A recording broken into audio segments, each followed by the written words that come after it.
What is up, everybody? Welcome back to another Pitching Ninja's Filthiest Pitches of the Day. Remember, before we get to those pitches, hit that subscribe button.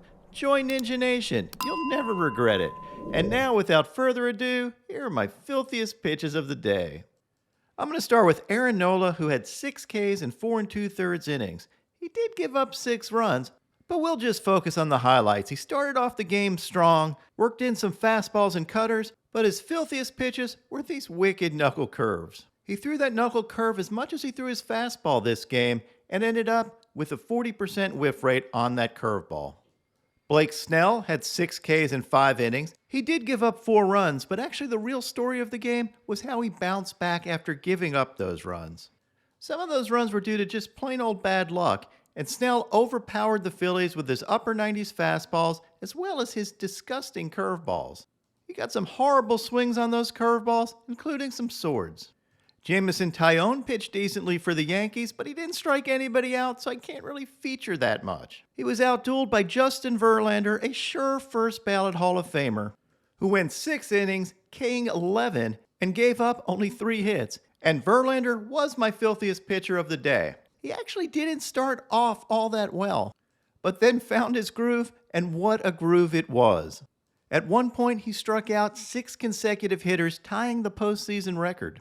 And he also set the postseason record with his 219th career strikeout in the postseason. His 8th double-digit postseason strikeout game is also a career record. Verlander's fastball touched 98 miles an hour, and he had these vicious sliders and curveballs. Look at this swing he got from Josh Donaldson. It's reminiscent of that swing Todd Frazier had a few years back off of him.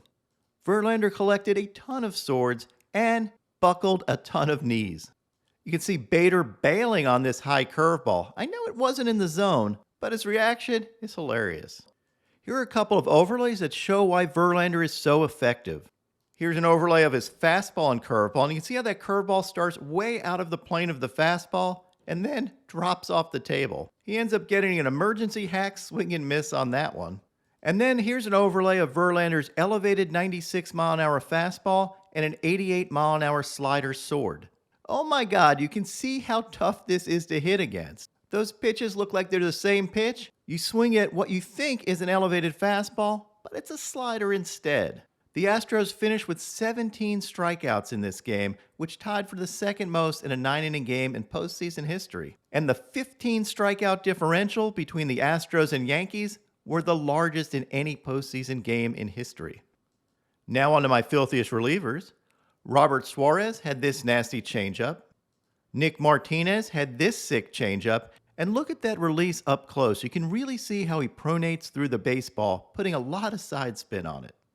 Hector Neris had this 94-mile-an-hour fastball and K-squat. As y'all know, I love when pitchers pitch with emotion. Rafael Montero had these overpowering fastballs.